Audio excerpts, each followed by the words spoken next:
मानुष तन पावा सुर दुर्लभ सद ग्रंथ निगावा सुर दुर्लभ सद ग्रंथ निगावा साधन धाम मोक्ष कर द्वारा पाई न जहीं परलोक समारा पाई न जहीं परलोक समारा। बड़े भाग मानुष तन पावा प्रभु राम स्वयं यह पूर्वजनों के समीप कहते हैं कि हे भाइयों, बड़े भाग्य से मनुष्य का तन मिलता है। सुर दुर्लभ सद ग्रंथ ही गावा। सभी ग्रंथ ऐसा कहते हैं कि यह मानव का तन देवताओं को भी दुर्लभ है, क्योंकि जैसे इंद्र स्वर्ग के राजा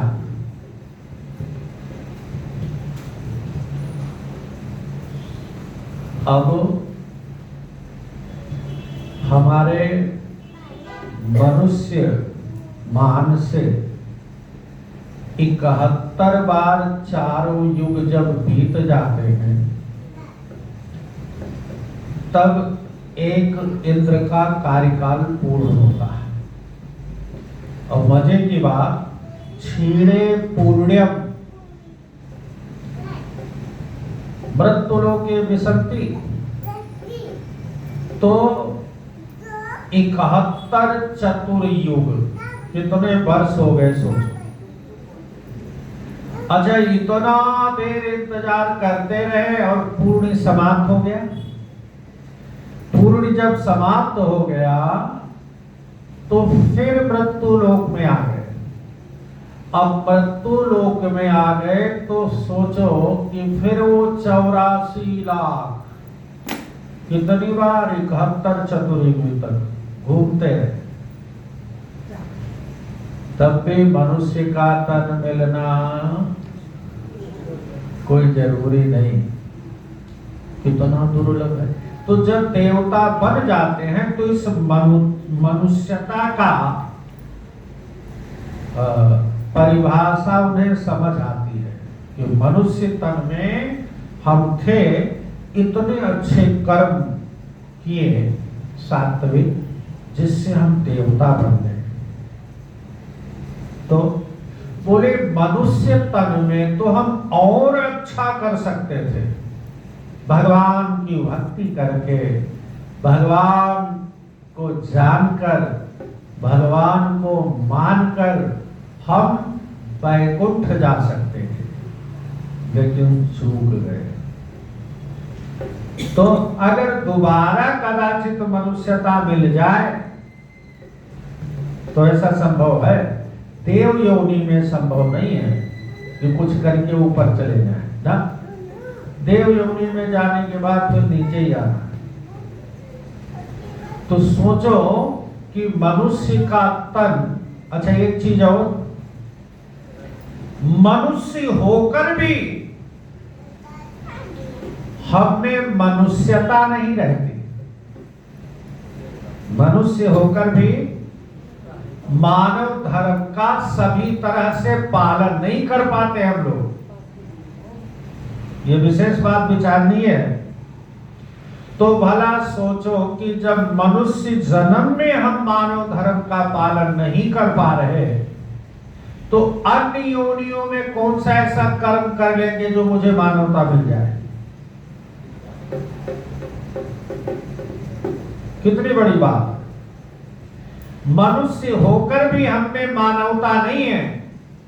और बड़े एक संत जी महाराज कहते थे कि रावण ने जब ब्रह्मा जी से वरदान मांगा तो पहले तो चाहता था अमरत्व, तो मैं अमर हो जाऊं, मुझे कोई मार ना सके।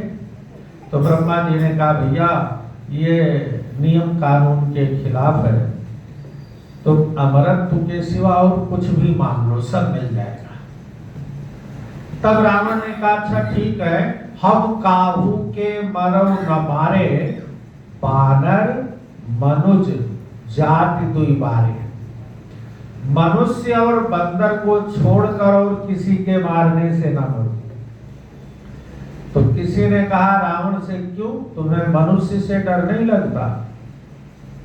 बोला कि देखो मनुष्य से क्या डरना, मनुष्य में मानवता में रहने ही नहीं दूंगा। मनुष्य तो रहेंगे लेकिन मानवता नहीं रहेगी। अच्छा मनुष्य है और मानवता नहीं है तो मनुष्य होने का क्या फायदा है जी? तो अब ये विचारते नहीं, हम कभी दिमाग से सोचते नहीं। सोचो कि हम मनुष्य होकर भी मानवता नहीं है। अच्छा संसारिक दृष्टि से अगर समझा जाए, किसी पिक्चर में किसी नाटक में आपको कोई बढ़िया रोल दिया जाए, अगर आपने उस रोल को 100% बढ़िया निभा दिया तो हो सकता है डायरेक्टर दोबारा फिर तुम्हें उसी रोल के लिए ऑफर करे, है नहीं? और अगर आप नहीं निभा पाए तो दोबारा मौका देगा। तो भगवान ने कृपा करके मानव शरीर दे दिया, अब हमसे मानवता का पालन ही नहीं हो रहा तो दोबारा मानव बनने का चांस मिलेगा, है जी? और अगर मानव योनि में भी हम मानवता का पालन नहीं कर पा रहे तो भैया और योनियों में ऐसा कौन सा हमसे अच्छा कर्म हो जाएगा?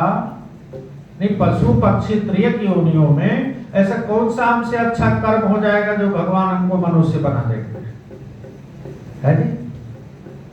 तो भला सोचो कि मानव योनि प्राप्त करना कितना दुर्लभ है। इसलिए राम जी कह रहे हैं कि बड़े भाग्य, छोटे मोटे भाग से नहीं, बड़े भाग मानुष तन पावा, सुर दुर्लभ सब ग्रंथ निगावा। ये मनुष्य का तन कितना उपयोगी। अच्छा अब कोई कहे कि इसमें है क्या, तो बोले साधन धाम। इससे अनेक साधन करके हम दुखों से छुटकारा पा सकते हैं। किससे? दुखों से। आप कथा सुनते हैं पर उसका विचार नहीं कर, आत्मसात नहीं करते। रामायण में ही कथा है, काकुसिंडी जी को शंकर जी ने श्राप दिया, जन्म सहस्र अवश्य यह पाई। जब शंकर जी ने श्राप दे दिया तो जो पंडित जी थे, गुरु जी इनके, उन्होंने शिव जी को स्तुति गा के प्रसन्न किया और कहा महाराज बालक है, अनजान में इससे गलती हो गई, क्षमा कर दो। तो भगवान ने कहा कि मेरा श्राप तो अब खत्म होगा नहीं, लेकिन सुनो, जन्मत मरण दुस्सह दुख हुई, जन्म सहस्त्र अवश्य है पाए। मेरा श्राप व्यर्थ नहीं जाएगा, 1000 जन्म तो इसको अवश्य लेना पड़ेगा। लेकिन जन्म लेने में और मरने में दिक्कत क्या है? तो बोले जन्मत मरण दुस्सह दुख होई। जन्मते समय और मरते समय बराबर पीड़ा होती है जीव को।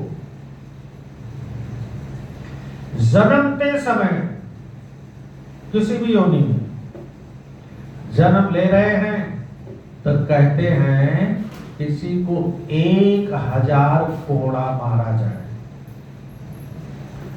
उससे जितना दर्द होता है उतना दर्द एक बिच्छू डंक मारने से होता है।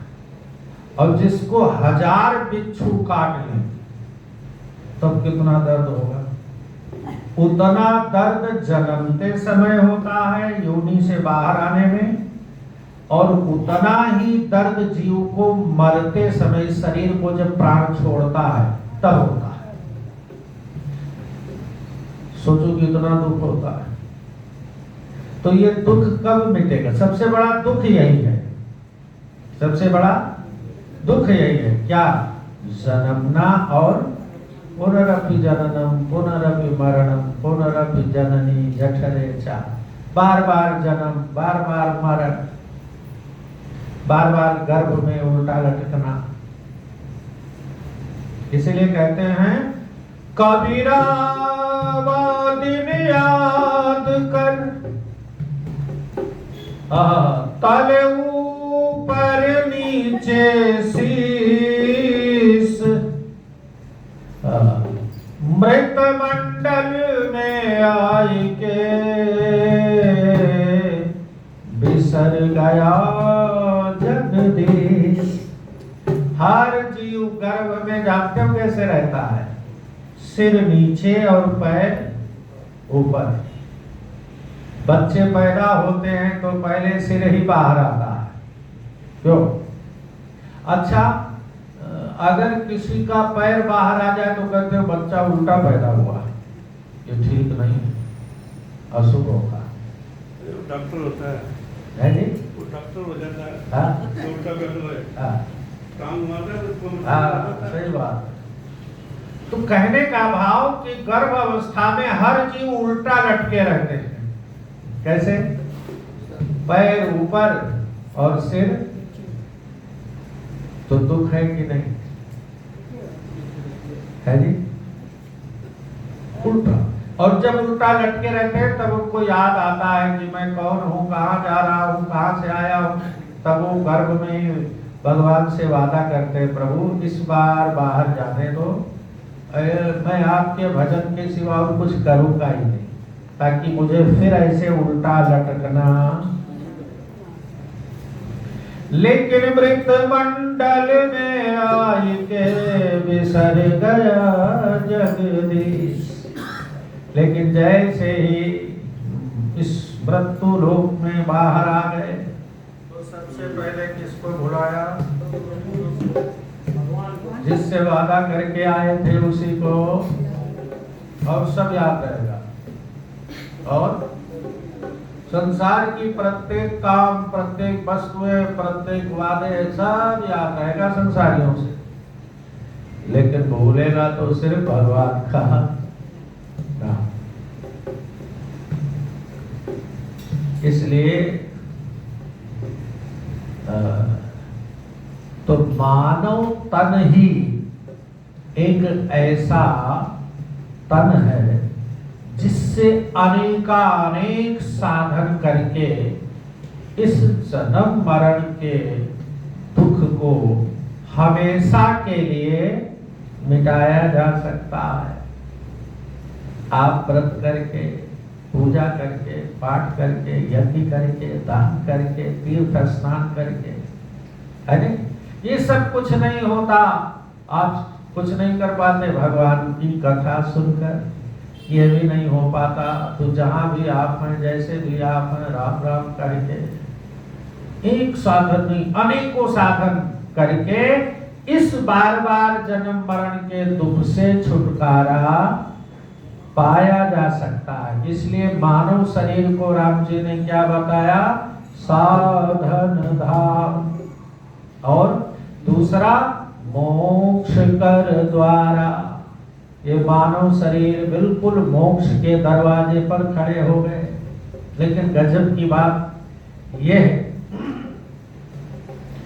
कि यह संसार किसी अंधे व्यक्ति को एक बहुत बड़े महल में छोड़ दिया गया।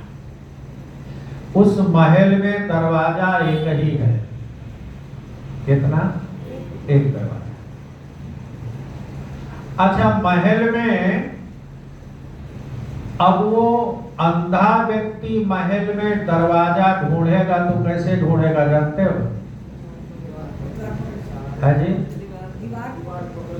अब दीवार पकड़ पकड़ के उसने दिमाग लगाया कि दीवार पकड़ पकड़ के चलते रहो, कहीं तो दरवाजा मिलेगा, है? लेकिन दीवार पकड़ पकड़ के चलता रहा, चलता रहा, चलता रहा। खुदा न खास्ता दरवाजा नजदीक आ गया। तब उसको क्या हुआ? खुजली हो गई। क्या? शरीर में खुजली। तो जो हाथ दीवार पकड़ के चल रहा था उसी हाथ से खुजलाने लगा और चलता रहा और दरवाजा फिर निकल गया। दरवाजा तो छोटा होता है ना, दरवाजा फिर निकल गया, फिर हाथ लगा लिया, फिर चल रहा है। तो ये संसार क्या है? अंधेरा, अंधेर नगरी, महल। हम सभी जीव इसमें रिश्ते नातों के सहारे दीवार बनाकर चल रहे हैं। और बोले ममता रूपी खुजली। क्या? ममता रूपी खुजली। ये इसका मतलब यह है कि यह मनुष्य का शरीर मोक्ष का दरवाजा है। इसका? मोक्ष का। लेकिन हम जिस सहारे से चल रहे हैं और मोक्ष के दरवाजे को बिल्कुल नजदीक आ गए तो ममता रूपी खुजली होने लगी। मैं और मेरे का, मैं और मेरे का, ये मेरा बेटा, ये मेरा भाई, ये मेरा बाप, ये मेरा महल, ये मेरा सोना, ये मेरा चांदी, ये सब इनसे जो ममत्व है वही ममता। तो उसी ममता में रह गए तो दरवाजा निकल गया। मनुष्य तन पाकर भी हम मोक्ष तक नहीं पहुंच पाए। या यूं कहे कि मोक्ष रूपी दरवाजे में माया का ताला लगा है। किसका? माया का। और वो किसके लिए? हम सभी माया में संसारियों के लिए। तो माया का ताला तो लगा है, खुलेगा किससे? मनुष्य रूपी, मनुष्य योनि रूपी चाबी से। अब मानव तन मिल गया, इसका मतलब भगवान ने आपको चाबी दे दिया। माया रूपी ताला को खोलो और मोक्ष में अंदर घुस जाओ। बिल्कुल दरवाजे पे खड़ा कर दिया, चाबी भी दे दिया, खोलो। लेकिन होता क्या है?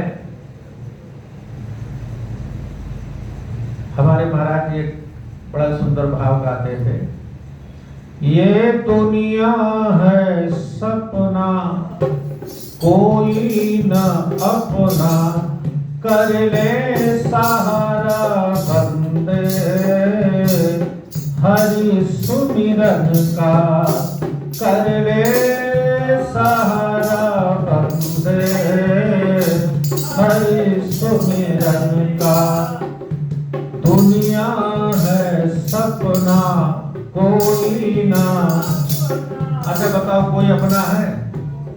जीव अकेला ही आता है और अकेला ही। अच्छा, कोई भी हमारे बीच से चला जाए तो छाती तो सब पीटते हैं, लेकिन अगर कोई कह दे कि भैया तुम भी हमारे साथ चलो, जाएगा कोई? है? कहा नहीं? अच्छा, हम तो इतना भी नहीं जानते। ओहो, बहुत कच्ची उम्र में चले गए, अभी कोई जाने की उम्र थी, ऐसा कहकर सोचकर रोते।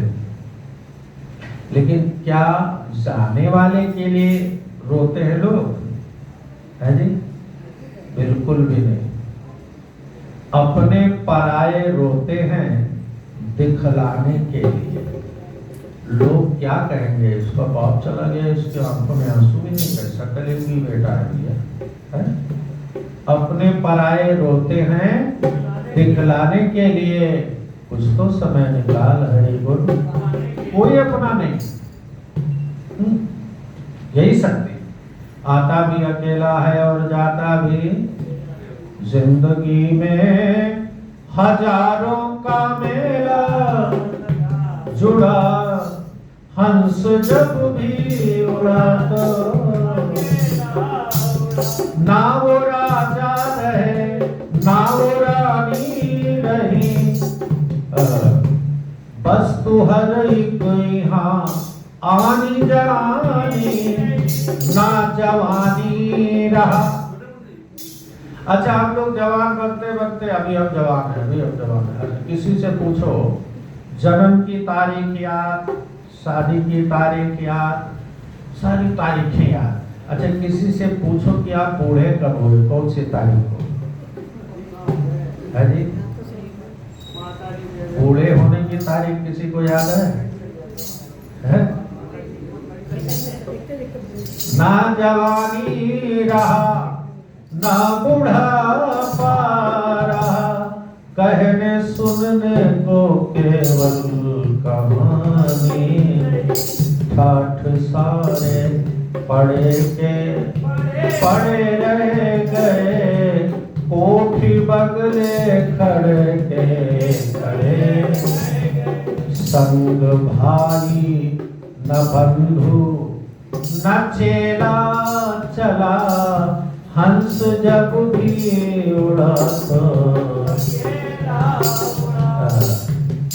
दुनिया है सपना, कोई ना अपना, कर ले सहर बंदे हरि सुमिरन का। लेकिन होता क्या है, जो माया में फंस चुके हैं फंसते सदा रहेंगे, जो भगवान के हैं दीवाने वह तरते सदा। यही मोक्ष का द्वारा, अगर मनुष्य का शरीर मिल गया तो मोक्ष के दरवाजे की चाबी है, खोलो और हाँ। लेकिन ताला किसका है? माया का। अच्छा, हमें अच्छा कौन लगता है? माया। अच्छा, कितनी विचित्र विज्ञान की बात है कि ताले में चाबी एक ही होती है, उसी चाबी से खुलता भी है और उसी चाबी से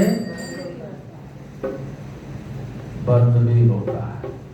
या बंद करने की चाबी अलग थोड़ी होती है, खोलने की चाबी अलग थोड़ी होती, एक ही चाबी है, उसी से चाहे बंद कर लो। अच्छा, फर्क क्या है? सिर्फ घुमाने का फर्क क्या है? ये चाबी वही है, इधर घुमा दो बंद, इधर घुमा दो खुल गया, घुमाने का ही फर्क है। इसी तरह इस मनुष्य रूपी शरीर में मन रूपी चाबी जो है, संसार की तरफ घुमा दो बंद, भगवान की तरफ घुमा दो बस ताला खुल गया।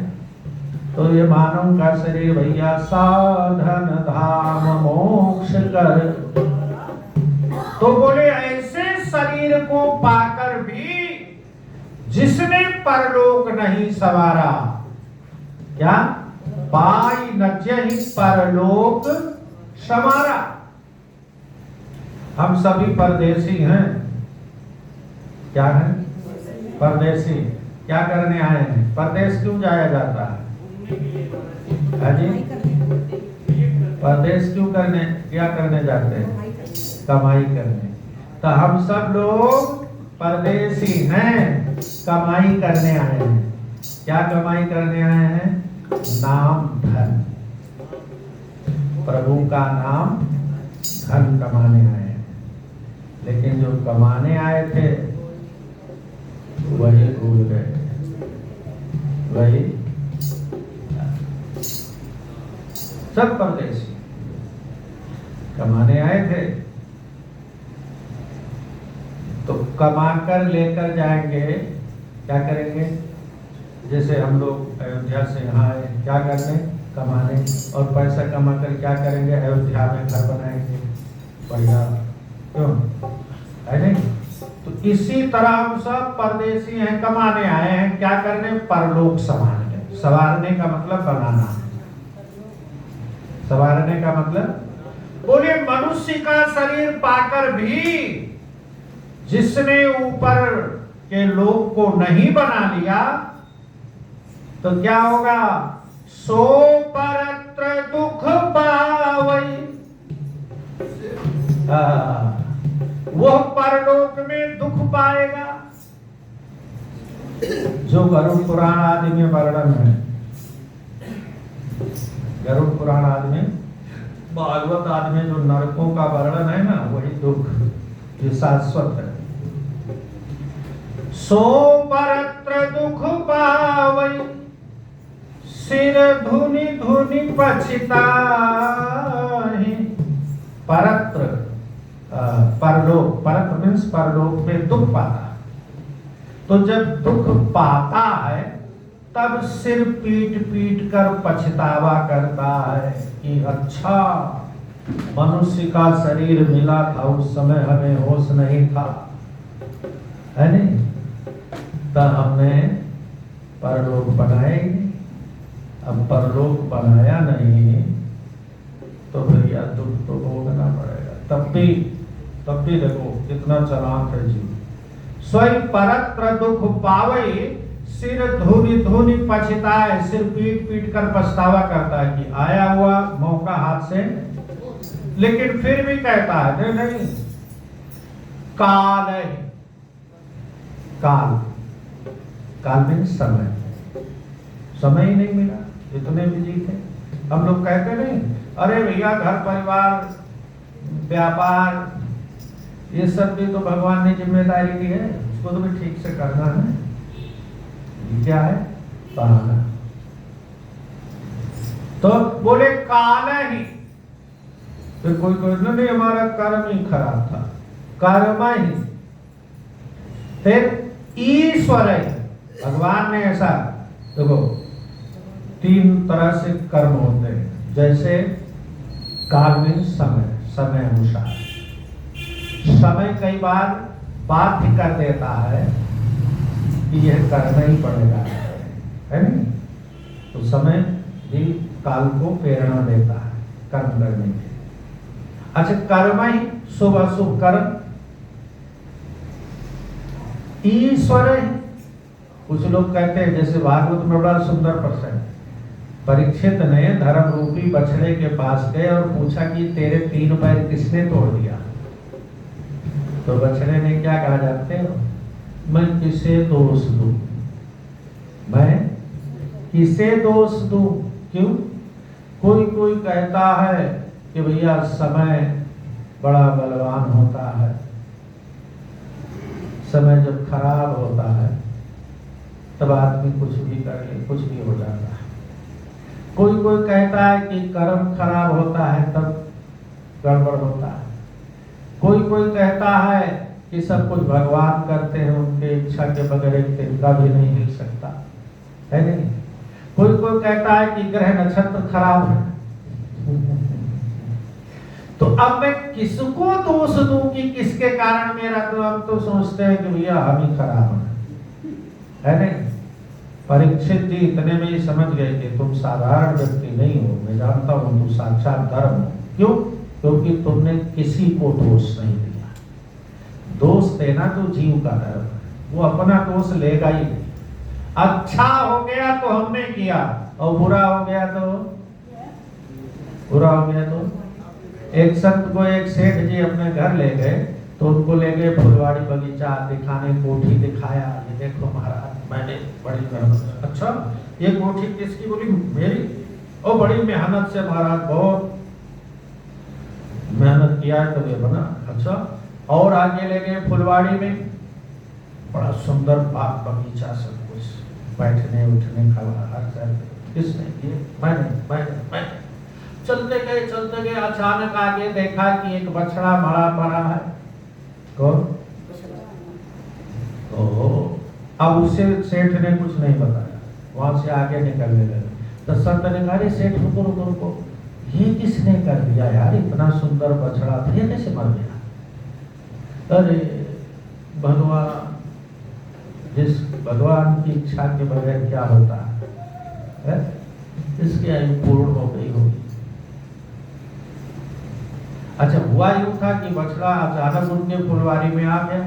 सेठ जी कहीं दूर बैठे थे, वहीं से पत्थर उठा के मारा और बछड़े को लगा और मर गया। तो सब कुछ सेठ ने कहा मैंने किया है, और जब बछड़ा मरा पड़ा तब किसने किया है? भगवान ने किया। तो सोई परत्र दुख पावे, सिर धुन धुन पछताए, काले कर्म ही ईश्वर ही मिथ्या दोष। जो मिथ्या मीन्स जो नहीं है वो आरोपित करता है। किसी संत ने किसी गरीब को पारस पत्थर दिया और कहा ठीक 1 महीने बाद इसी टाइम पर आऊंगा, ले जाऊंगा, 1 महीना तुम्हारे पास है, जितना चाहो उतना धन बना लो। अब उस गरीब ने क्या किया कि जो भी कुछ घर में था, खेती पाती थोड़ी बहुत, सब बेच करके लगा लोहा इकट्ठा करने। भाई छुआ नहीं तो है, जब मर्जी छुआ लूंगा। 1 महीना कब बीत गया और वो समय आ गया जिस समय वो उनको ले जाना था। तो संत आ गए, बोले भैया हमारा पारस पत्थर वापिस दो। बोले महाराज अभी तक तो मैंने कुछ किया ही नहीं, मैं तो लोहा इकट्ठा करने में लगा था। कहले भैया नहीं किया तो तुम जानो, हम तो 1 महीने के लिए तुम्हें स्वतंत्रता देंगे, अब तो समय हो गया, अब मैं नहीं दे सकता।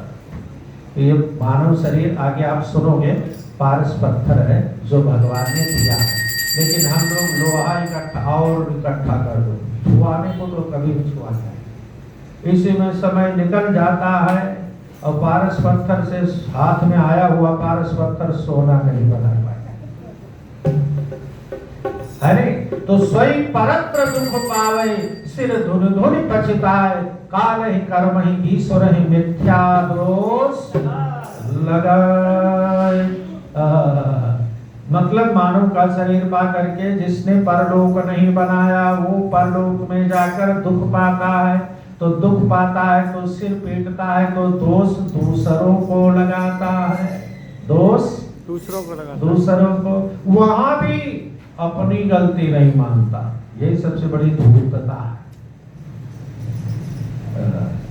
जबकि कहा गया है बशर गलती का पुतला है, अक्सर हो ही जाता है, पर जो गलती करके पछता है उसे इंसान कहते हैं, लेकिन इंसान कहाँ गलती मानता है। बड़ी विचित्र बात। सोई परत्र दुख पावे, सिर धुन धुन पछताए, काले कर्म ईश्वर मिथ्या दोष।